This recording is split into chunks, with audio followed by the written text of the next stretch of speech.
A long, long time ago, when the land we now call Britain wasn't yet called Britain, and when dragons and giants were just as real as taxes and tyrants, two massive, bumbling giants met on a windswept cliff to settle the question, who was better?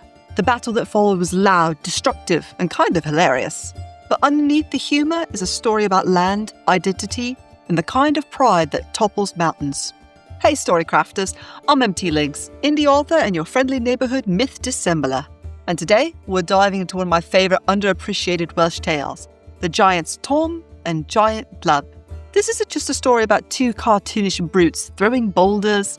It's a subtle, satirical, and stunning example of how folklore reflects a national identity, and how sometimes the most ridiculous stories hold the deepest truths. If you love ancient tales, layered metaphors, and mythic-sized punchlines, hit that subscribe button now and ring the bell so you never miss a bite. This is Storybite. Giant Tom and giant Blubb. Everyone who has read anything of Welsh history, though not the sort that is written by English folks, mind you now, knows that Cornwall is, in soul, a part of Wales. Before the Romans first, and the Saxons next, invaded Britain, the Cymric people lived all over the island south of Scotland. They were the British people, and nobody had ever heard the German name Wales, which meant a foreign land, or the word Welsh, which refers to foreigners, until men, who were themselves outsiders, came to Britain. Since that time, it's been much the same as when a British Jack Tar, when rambling in Portugal or China, calls natives foreigners and tells them to get out of the way. This is not your average once upon a time. It opens not with magic, but with a geopolitical clapback. The narrator isn't building a fantasy world. They're reclaiming historical narrative by declaring that Cornwall is, in soul, part of Wales. The storyteller is drawing cultural borders that stretch back beyond the reach of an empire. This isn't whimsy, it's resistance.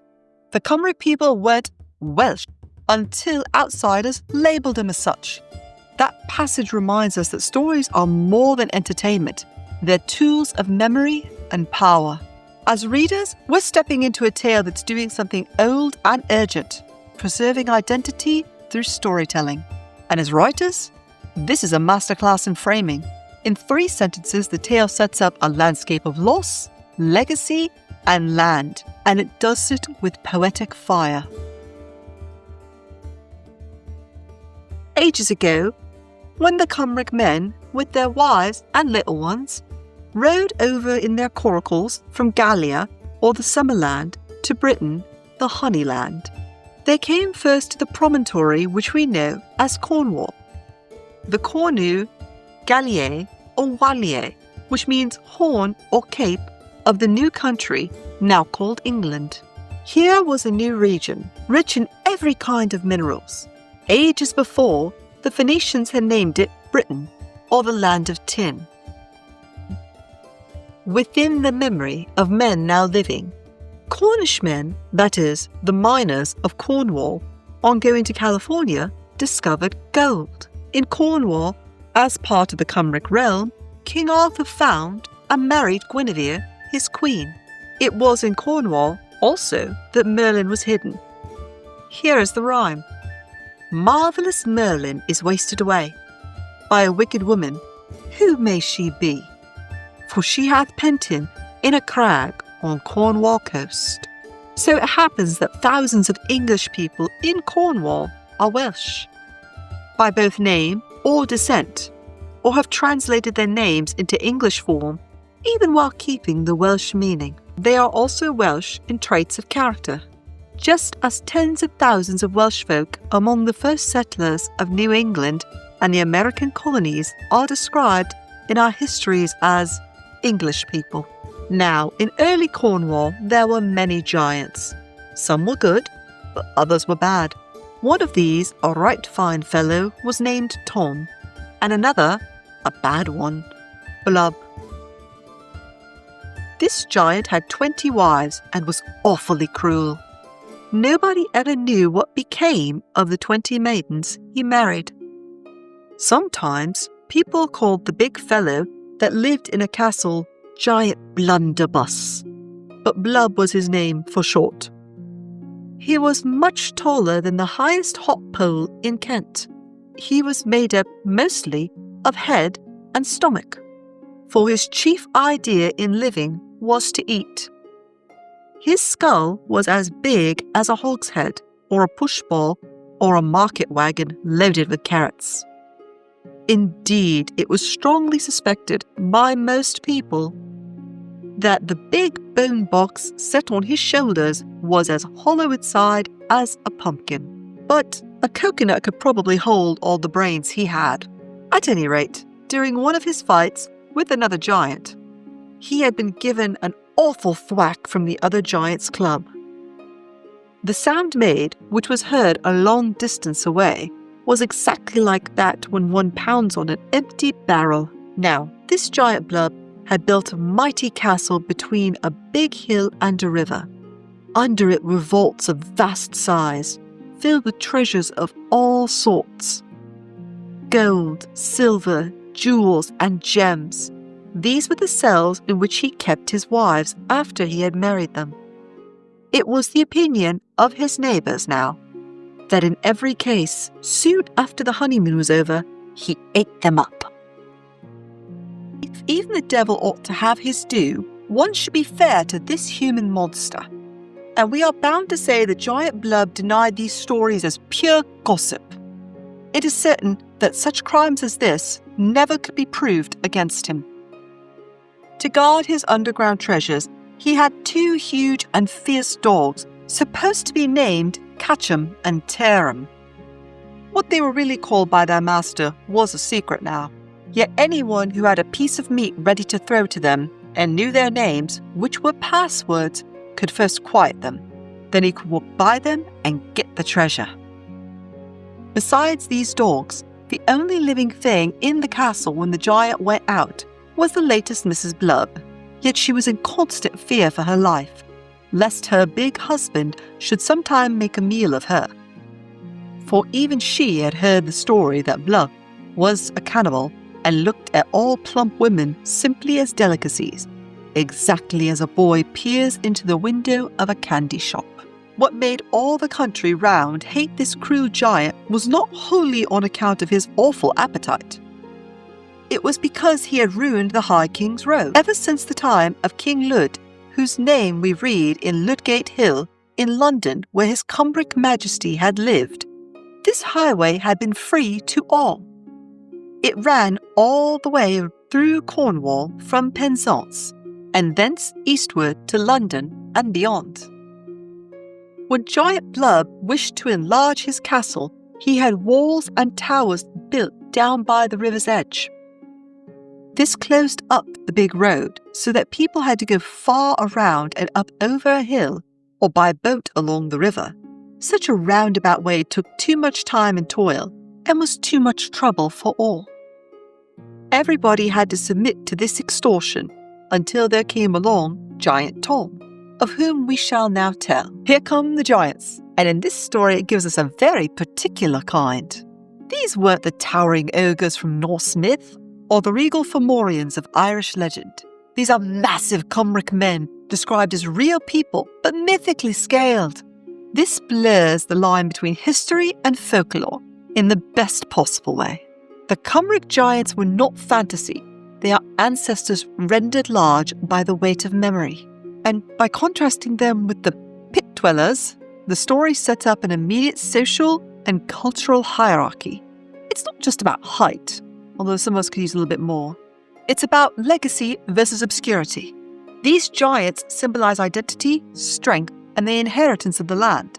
In short, they are the mythic embodiment of belonging.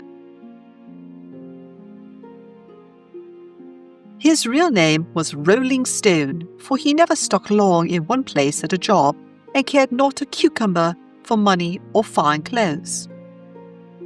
This jolly fellow was a very good-natured and popular guy, but he was often very lazy. His mother talked with him many times, urging him to learn a trade or in some way make an honest living. She found it very hard to keep anything in her larder, barn, pantry, or cellar when he was at home. He measured 4 feet across at his shoulders, and at every meal he ate what would feed 3 big men. But as he could do 6 men's work when he had a mind to, and he often did, he was always welcome. In fact, he was too popular for his own good. One day, when 10 common fellows were trying their utmost to lift a big long log on a cart, and they weren't able to do it, Tom came along and told them to stand back. Then he hoisted the tree on the wain, roped it in place, and told the cartmen, "Drive on," when they all cheered him, and one of them lifted up his Monmouth cap and cried out, "Hurrah for Giant Tom! He's the fellow to whip Giant Blubb." "He is," they cried, "he is," all in chorus. "Who is this Giant Blubb? Where does he live?" asked Tom, rolling up his sleeves, for he was just spoiling for a row with a fellow of his size. Then they told the story of how the big bully had ruined the king's highway by building a great wall and tower across the road to shut it up, to the grief of many honest men. "Never mind, boys, I'll attend to his bacon," said Tom. "Leave the matter to me, and don't bother to tell the king about it." Tom went the next day into town and hired himself out to a beer brewer to drive the wagon. Perhaps he hoped, also while in this occupation, to keep down his thirst. He asked the boss to give him the route that led past Giant Blubb's castle, over the old king's highway. The master of the brewery saw through Tom's purpose. He winked and only said, "Go ahead, my boy. I'll pay you double wages if you'll open that road again. But see that Giant Blubb does not get a load of my kegs, or that your carcass doesn't count with those of the 20 wires in his vaults and make 21. Again, he winked his eye knowingly to his workmen. Tom drove off. He occupied all the room on the seat of the cart, which 2 men usually filled, and left plenty of room on either side. Cracking his whip, the new driver kept the 4 horses on a galloping pace, until very soon he called out, "Whoa, whoa!" before the frowning high gateway of Giant Blubb. Tom shouted from the depths of his lungs, "Open the gate and let me drive through. This is the king's highway." The only reply, for a minute, was the barking of the curs. Then a rattling of bolts were heard, and the great gates swung wide open. "Who are you, you impudent fellow? Go round the hill, or I'll thrash you," blustered Giant Blubb in a rage. "Better save your breath to cool your porridge, you big boaster. Come out and fight," said Tom. "Fight? You pygmy! I'll just get a switch and whip you as I would a bad boy." Thereupon Giant Blubb stepped aside into the grove nearby, keeping all the while an eye on his gate, guarded by his 2 monstrous dogs. He selected an elm tree 20 feet high, tore it up by the roots, pulled off the branches, and peeled it up for a whip. This he jerked up and down to make ready for the task of thrashing the pygmy. Meanwhile, Giant Tom upset the wain, drew out the tongue, and took off one of the wheels. Then, as if armed with spear and shield, he advanced to meet Giant Blubb. He whistled like a boy as he went forward. In a passion of rage, Giant Blubb lifted his elm switch to strike, but Tom warded off the blow with his wheel shield. Then he punched him in the stomach, with the wagon tongue, so hard the big fellow slipped and rolled over in the mud. Picking himself up, Giant Blubb, now half blind with rage, rushed at Tom, who, this time, made a lunge which planted the cart tongue inside Blubb's bowels and knocked him over. Can we just admire the scene for a second? This is mythic theatre at its finest. Land's End isn't just a setting, it's a stage, and these 2 giants are putting on a show of brute force that literally breaks the world. And what do they fight for? Not land, not treasure, not a maiden's hand, just status. This is a satirical dig at the performative masculinity and prideful violence. These giants are so determined to win, they destroy the very thing they stand on. And that's more than funny. It's brilliant. It's the story saying, this is what ego gets you. A broken battlefield and no winners. Writers, take note. There's power in metaphor, and when the metaphor is the setting itself, it hits like a boulder to the chest. But Tom was not a cruel fellow. He had no desire to end anyone.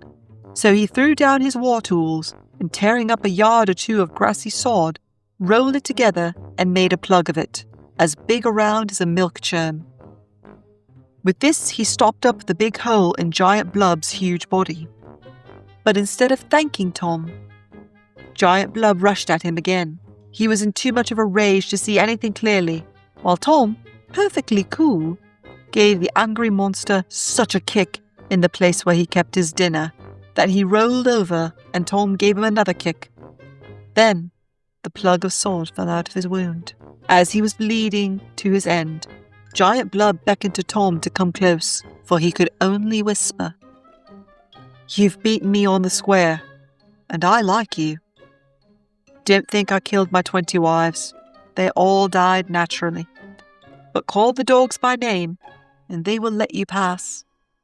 Then, in my vaults, you'll find gold, silver, and copper. Make these your own and bury me decently. This is all I ask." Tom made himself owner of the castle and all its treasures.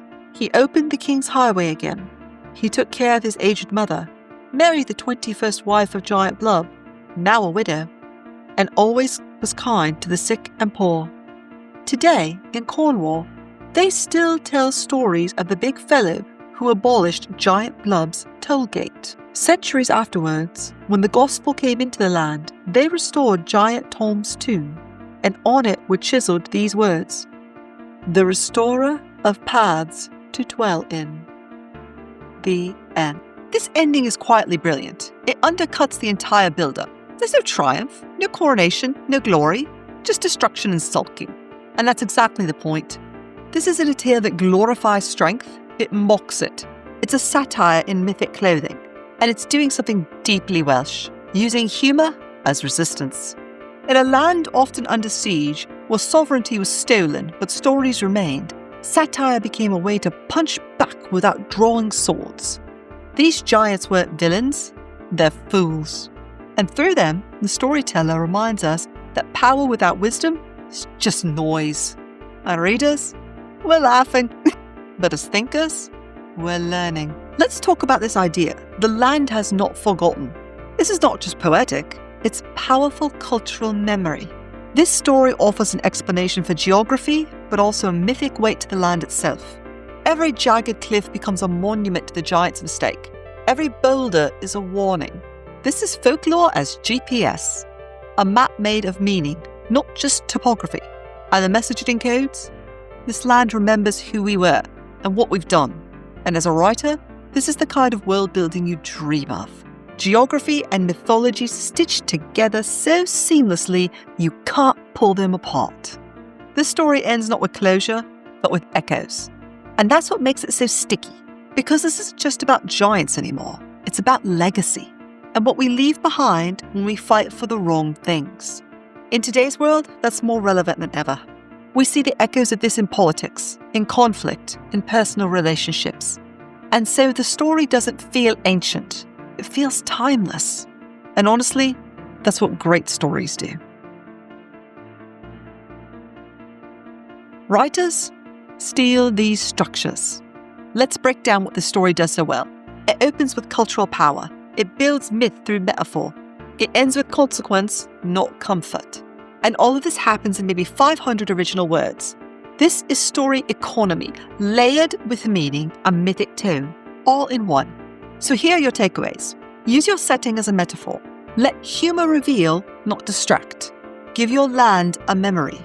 And never ever underestimate the power of a stupid fight told well. Thanks for sticking around for this beautifully bizarre and brilliantly layered tale. If you love this Storybite, there's more where that came from. Like, subscribe, and let me know in the comments what's your favourite mythic showdown. I'm empty Lynx, and this was Storybite. I'll see you in the next time when we bite into a wild and wonderful story the world has nearly forgotten. And now you know. See you in the next video. This one, right here. Feel love and click it.